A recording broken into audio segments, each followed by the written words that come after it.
Good afternoon, everyone. Let me welcome you all again to our next session with this Global Lift and Escalator virtual event. This is the first of its kind event happening in India, and not many such events have happened abroad also specifically for this industry.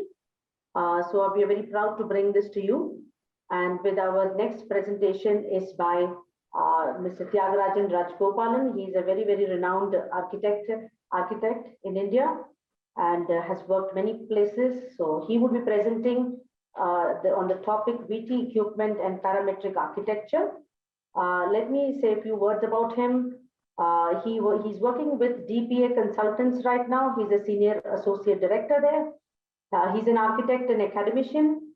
He has over 28 years of experience with leading practices in Singapore and India on wide range of projects. He was associated with Jurong Town Corporation and Architect Team 3 Singapore and worked with RSP Singapore and India.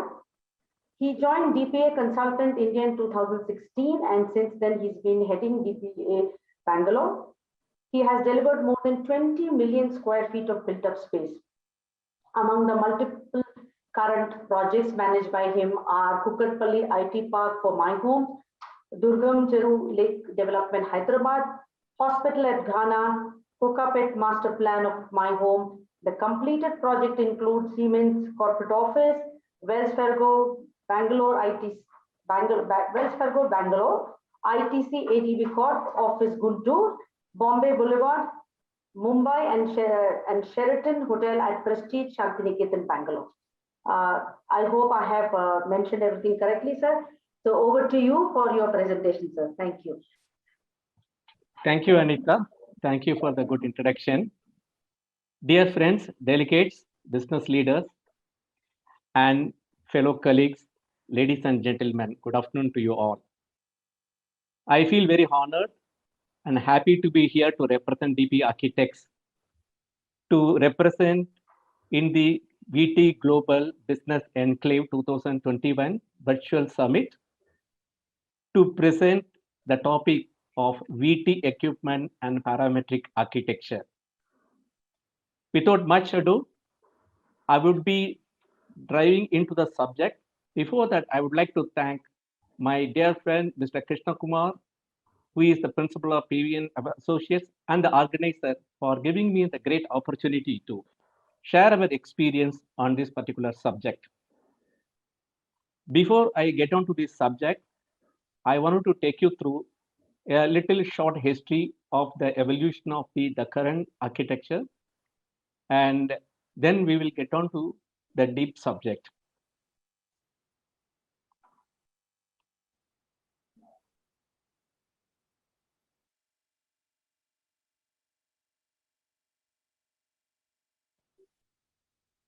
Yeah, can you see the screen now? Yes, sir, we can.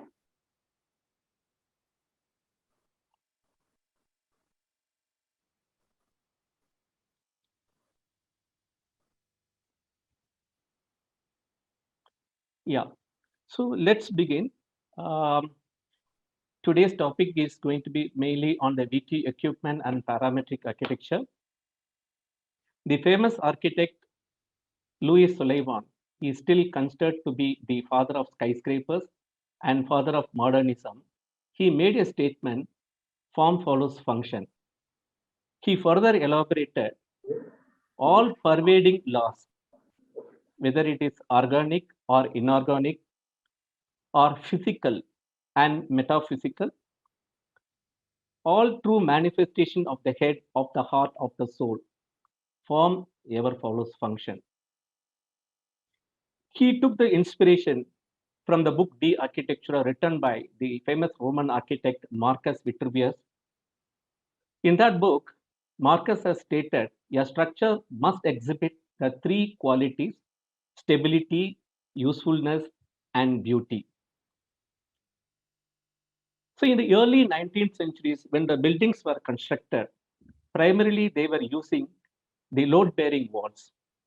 There were clear engineering limitations which restricted building heights, fenestration, and also it resulted in inefficient flow due to massive thick walls at the ground floor and stereotype building. In the late 19th century, mass production of steel and the improvement in engineering technology with the steel framed construction augmented greater building heights with wider windows and sleek and lightweight buildings. Further, in the early 20th century, invention and advancement of safety elevators paved way for skyscrapers, then resulted in soaring heights of the building. In the mid 20th century, glazing technology helped to improve the curtain wall system, and almost invariably, all the buildings were wrapped with unitized or semi-unitized curtain wall system, mainly because they were maintenance friendly and were providing very sleek look and also enabled faster construction. During the same time, there was one man who thought everything differently and he wanted to stand out from the rest of the crowd. He is none other than the famous Spanish architect Antonio Gaudí, who is considered to be the God's architect. He is pioneer in parametric architecture. Even in those days, without the use of computer, he was able to create parametric physical model to experiment curvilinear forms in the structures. He never used straight lines and everything was experimental. Antonio Gaudí created analog model using strings tied down with bird shots to produce complex vaulted ceiling and arches. By adjusting the bird shot's weight and the length, he was able to create variation in the arches. Finally, he placed a mirror to study the upside down of the model. In this particular exercise, he used three parameters. One is the string length, second, the weight of the bird shot, the third, the anchor points. He derived the outcome vertex locations, but the final output was derived as explicit functions, in this case, gravity or Newton's law of motion.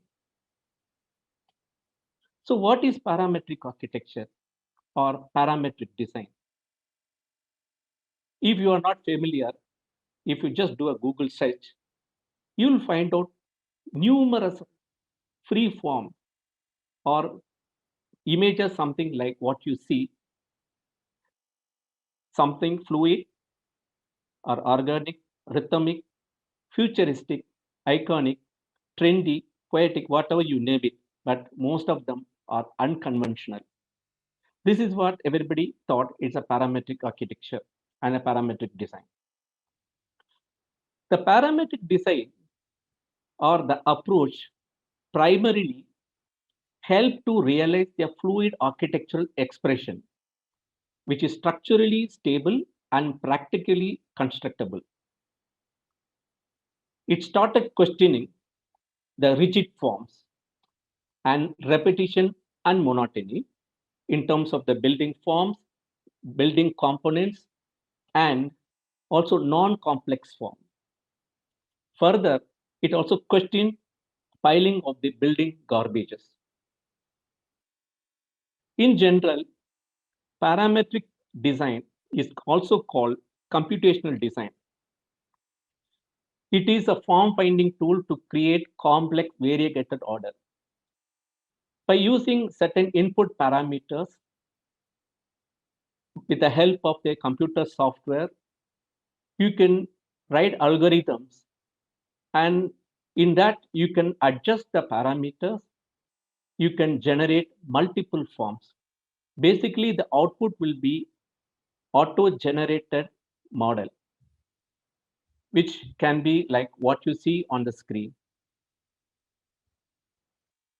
See, basically, the workflow of the parametric design depends on the input design parameters.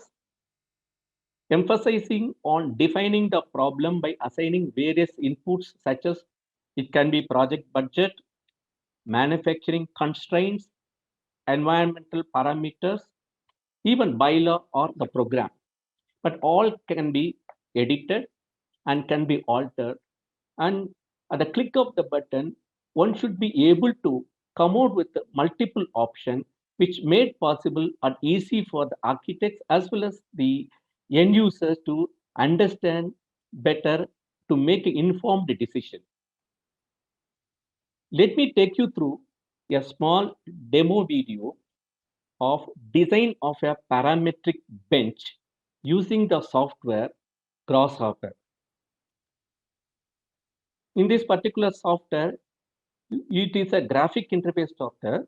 You can just put in all the parameters inputs. Most of the computational design environments rely on visual programming as opposed to traditional text-based programming. With visual programming, you assemble program graphically rather than writing code. Outputs from one node are connected to inputs on another node with a network of connectors. The result is the graphic representation of the steps required to achieve the end design. So you can also adjust the size of the mullions or the thickness, and also you will be able to get a desired result what you want. It gives that a great flexibility of creating a free form. It is not only limited to the design of benches, it can be also extended to various forms. Similarly, we can also take another example. We can use a curve and a circle. Using these two shapes, namely the arch and the curve, we can explore various design possibilities or the massing options. By defining the various parameters such as radius, orientation, number of divisions, outer geometry, etc., we can create multiple massing options. The application of the parametric architecture, it is not only limited to form finding. Its application is far and wide. Using parametric software like Revit 2021, Rhino, and Grasshopper, we can try out solar analysis, cell shading, and wind tunnel studies. Effortlessly, we can derive optimum and right position of openings for any complex form. Further, we can also plug in certain software to connect to the engineering model to find out the real-time performance of the building. And any complex shape can be tried out. Similarly, we can also carry out structural analysis using this parametric software. Using various plugins, simulation software, we can optimize the design solution. We can derive the length or the thickness of the structural members or the number of connections or the node points. The final output can be fed into the 3D printer or the laser cutting machine or CNC milling to produce the fine finished products. I wanted to take you through few examples like how the parametric architecture in current practice in DPA, which we have been using it. What you see here, a reception table designed using the parametric software in our Singapore office. And on the left-hand side, you can see a beautifully carved out or kind of a design study table adorning the conference hall. We can also create funicular columns with the lattice works. We can create bridges which are structurally stable with using different kind of materials. We can also create beautiful iconic architectural wonders using this kind of a software. This is a project in China at Gansu Science City. We can also create this kind of a architectural feature. This is a project in Russia for readaptive use, conversion of the retail hall, conversion of the Olympic Stadium into a retail hall. Here also we had used that parametric architecture to create an expressive architectural form. So now we will come to the main topic, what relation that VT equipment and parametric architecture, and how the parametric architecture can influence VT equipment, or how these two can go together. See, normally that VT equipment, when you design a typical office building, at the concept stage, use the rule of thumb, or based on the prior experience, you work out the lift design course, a number of lifts may be sufficient or inefficient. But later on, maybe after 3 months of the time, it will be ratified by the lift consultant. Till such time, a lot of productive time is lost.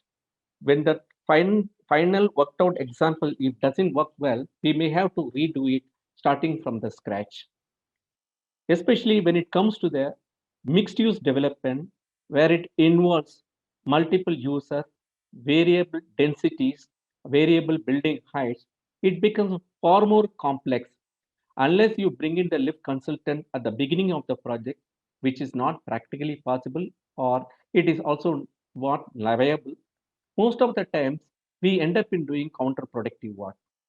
But incidentally, we understand that there are online software helps to carry out this kind of initial simulations to understand how VT equipment calculations can be carried out, and the same can be integrated to the design model. I'll be playing a short video to demonstrate the efficiency of the software as well as how the visualization can be carried out. Let us assume a single tenant 16-story office building with a population density of 120 people per floor. All basic input parameters as per universal design standard has been considered to feed into the system. Using this simulation software, from initial concept to output design report, visualization, and full generic BIM model can be created. With a click of a button, one can download a report in a editable Word document. From here, download the IFC files and feed into the BIM software, which can generate BIM model for the lift core with a specification. Using the visualization tool, one can see real-time simulation of passenger waiting scenario.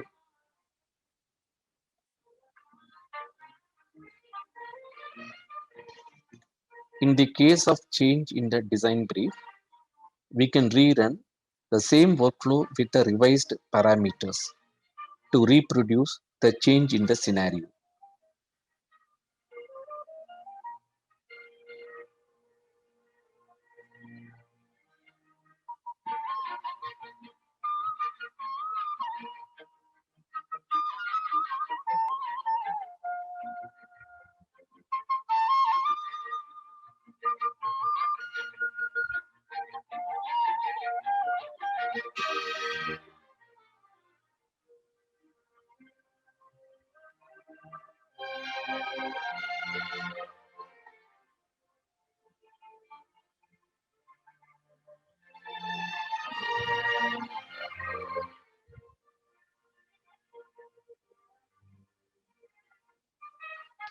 Optimum solution can be arrived through few iterations to produce desirable results.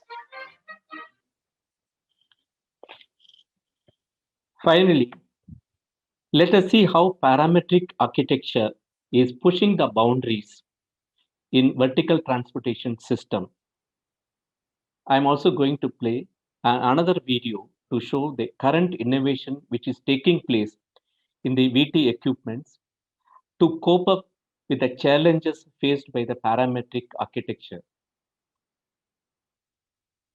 Electromagnetic elevators, rather like maglev trains, move their passenger cars by electromagnetic propulsion, negating the need for a cable altogether, whilst being able to travel at increased speeds and with reduced vibration. They have also created an opportunity for elevators to move horizontally through a building. Developed by ThyssenKrupp, these horizontal elevators run on tracks and are capable of moving up and down, as well as sideways across a building. This method enables a continuous flow of elevator cars to operate within a single shaft, with all cars travelling in the same direction without fear of collision. While no functional system of this type currently exists, the East Side Tower project in Berlin is set to become the first building in the world to feature this technology when it completes in 2021.